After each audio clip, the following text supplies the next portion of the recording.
सिर्फ एक safety pin की मदद से आप अपनी बहुत ही अच्छी तरीके से थ्रेडिंग बना सकते हैं, बिना दर्द, बिना धागे, बिना चिमटी और बिना पार्लर जाए। अपने घर पर ही आप अपनी कितनी भी हैवी से हैवी ग्रोथ हो रही हो, वो सारी बहुत ईज़िली अपनी थ्रेडिंग्स को घर पर बना सकते हैं। तो देखिए यहाँ पर मेरी आईब्रोज़ की ग्रोथ काफ़ी अच्छी हो रखी है और अब इसको ना मैं बहुत ही ईज़िली सेफ्टी पिन की मदद से अपने आप खुद से बनाऊँगी, जो कि बिना दर्द और बिना थ्रेडिंग की, और ना ही हमें प्लक्कर की ज़रूरत है, ना धागे की, ना ही कहीं पार्लर जाने की और ना ही किसी हेल्प की। हम खुद से ही अपनी थ्रेडिंग को बहुत ईज़िली बना सकते हैं। तो आपको साफ-साफ दिखाई दे रहा होगा, ऊपर-नीचे की जो एक्स्ट्रा हेयर्स हैं वो सारे हेयर्स काफ़ी अच्छे से हमारे ग्रोथ पूरी हो चुकी है। तो चलिए इसको कैसे बनाना है सेफ्टी पिन की मदद से, चलिए वो भी देख लेते हैं। तो उसके लिए हम यहाँ पर एक छोटी-सी रेमेडी तैयार करेंगे। उसके लिए यहाँ पर हमने एक ली है बाउल, और बाउल में हम थोड़ा-सा डालेंगे शहद। जी हाँ, शहद डालना है यहाँ पर आपको आधा से पौना चम्मच के करीब। तो यहाँ पर मैं आधा चम्मच के करीब ले रही हूँ, क्योंकि मैं सिर्फ अभी आईब्रोज करूँगी। अगर आप अपर लिप्स भी करने वाले हैं तो आप थोड़ा-सा ज़्यादा ले सकते हैं। तो बस यहाँ पर आधा चम्मच के करीब हमें शहद लेना है। और शहद में हम एक चीज़ और ऐड करेंगे, उसी से हमारी ना जो कितनी भी हैवी ग्रोथ हो रही हो, बहुत ईज़िली जो है हम घर पर अपने आप बना सकते हैं और बिल्कुल भी दर्द भी नहीं होगा। तो यहाँ पर मैंने लिया है नींबू, और नींबू का ना हमें थोड़ा-सा चाहिए। यहाँ पर हमें 5 से 6 बूंद के करीब नींबू का रस चाहिए, तो इसलिए मैंने थोड़ा-सा नींबू को ऊपर से कट किया है। इससे क्या होता है कि हमारा ना नींबू भी वेस्ट नहीं होता है, और हम जब इसे नेक्स्ट टाइम यूज़ करेंगे तो इसका फुल जूस हमें मिल जाएगा। तो यहाँ पर मैंने 5 से 6 ड्रॉप के करीब नींबू का रस डाल दिया है, और वापस से इस नींबू को इसी तरीके से कवर करके रख दूँगी, जिससे कि हम नेक्स्ट टाइम भी यूज़ कर पाएँगे। तो अब इन दोनों चीज़ों को ना हम अच्छे से मिक्स कर लेंगे। नींबू का रस आपको ज़्यादा नहीं डालना है, आपको इस चीज़ का ध्यान रखना है, 5 से 6 बूंद काफ़ी रहेंगी। अब नींबू का रस को और शहद को हम अच्छे से मिक्स कर लेंगे फिंगर की मदद से। तो ये बहुत अच्छा सा एक हमारा सॉल्यूशन बनकर तैयार हो गया है, जो कि बहुत ज़्यादा चिपचिपा है। अब इस चिपचिपेपन से ही हम अपनी जो एक्स्ट्रा हेयर्स होते हैं, अनवांटेड हेयर होते हैं, उन सबको रिमूव कर सकते हैं। फिर वो आपके चाहे कहीं पर भी हों फेस पर, चाहे अपर लिप्स पर हों, चाहे चिन एरिया पे हों, या फिर आईब्रोज़ हो। तो यहाँ पर मैं आपको आईब्रोज़ करके दिखाऊँगी। तो यहाँ पर मैंने ली है सेफ्टी पिन। अब देखिए सेफ्टी पिन के बाद आप या तो काजल ले लीजिए या लिपस्टिक ले लीजिए। तो यहाँ पर मैंने लिपस्टिक लिया है, और लिपस्टिक की मदद से ना हम सेफ्टी पिन से क्या करेंगे, निशान लगाएँगे। जैसे बिगिनर्स होते हैं, उनको परफेक्ट तरीके से शेप देना नहीं आता है, उनको ये टिप फॉलो करनी है। जिसको आता है उसको ये टिप फॉलो करने की ज़रूरत बिल्कुल नहीं है।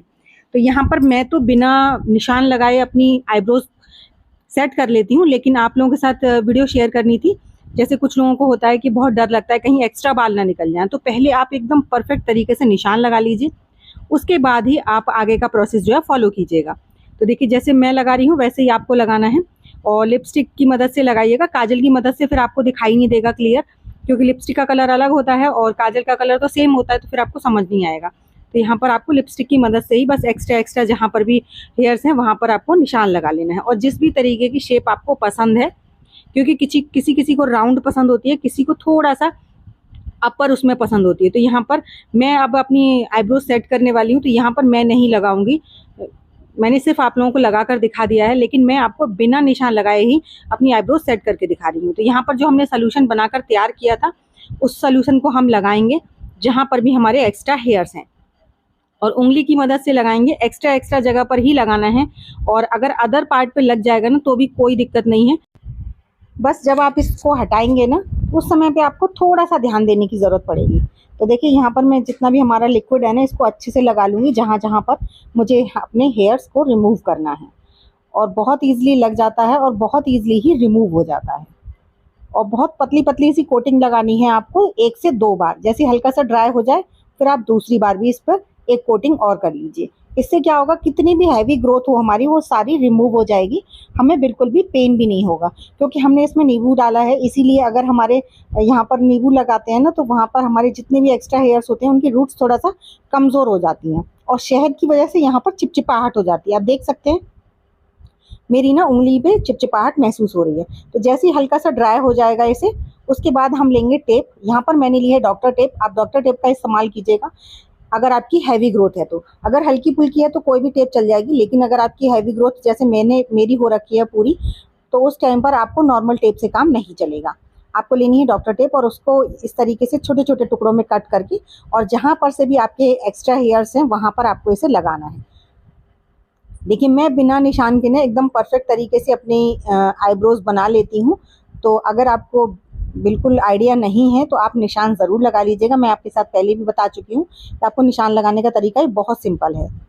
आप देख सकते हैं, बस ऐसे हम जब झटके से खींचते हैं ना तो ये डबल इफ़ेक्ट हो जाता है, क्योंकि जो डॉक्टर टेप होती है ना उसकी ग्रिप भी काफ़ी मज़बूत होती है। साथ ही साथ यहाँ पर हमने शहद का इस्तेमाल किया है, जिसकी वजह से इसकी जो ग्रिप है वो काफ़ी ज़्यादा मज़बूत हो गई है, एकदम वैक्स की तरह।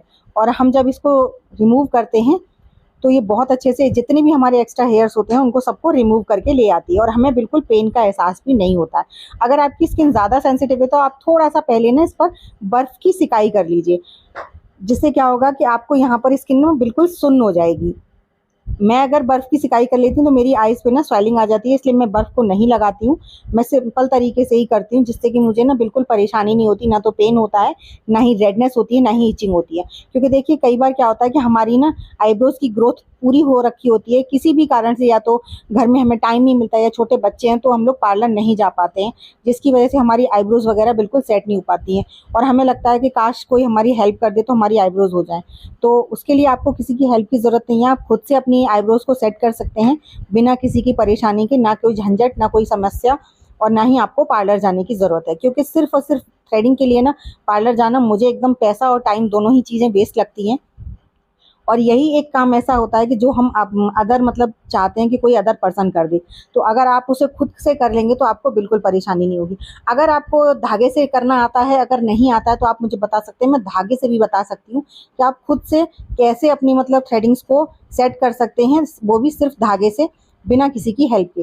तो धागे से भी आता है और मुझे इस तरीके से भी आता है, तो मैं दोनों ही तरीके से अपनी आईब्रोज़ को सेट कर लेती हूँ। इसमें लेकिन हमें पेन बहुत कम महसूस होता है, धागे से हमें पेन लगता है। तो अगर आप बिना दर्द के, बिना किसी की मदद के ना आप अपनी आईब्रोज़ को सेट करना चाहते हैं तो ये टिप ज़रूर ट्राई कीजिएगा। ये टिप ना बहुत अच्छे से काम करती है, और इससे ना आप अपने चेहरे के अनवांटेड हेयर हर जगह के रिमूव कर सकते हैं। सिर्फ़ थ्रेडिंग ही नहीं, अपर लिप्स, चिन एरिया या फिर आपके चीक्स एरिया पे हेयर्स हो गए हैं, तो उन सबको भी बहुत ईज़ी तरीके से इसी प्रोसेस से आप रिमूव कर सकते हैं।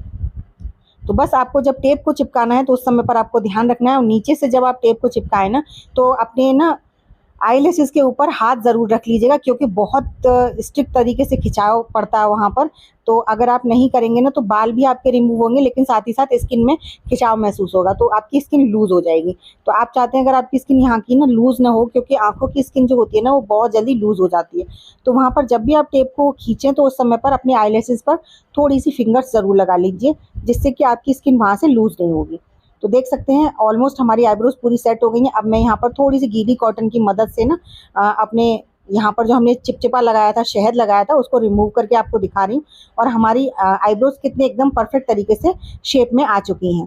तो है ना कमाल की टिप। आई होप आपको मेरी आज की टिप ज़रूर अच्छी लगी होगी। अच्छी लगी हो तो प्लीज़ लाइक कीजिएगा, और चैनल पर पहली बार आए हैं तो सब्सक्राइब ज़रूर कीजिएगा। साथ ही साथ बेल आइकन को भी प्रेस कर दीजिएगा, ताकि आने वाली वीडियो का नोटिफ़िकेशन आपको सबसे पहले मिल सके। तो चलिए ऐसी अमेज़िंग वीडियो के साथ मैं मिलूँगी आपको अपनी नेक्स्ट वीडियो में। तब तक के लिए बाय बाय।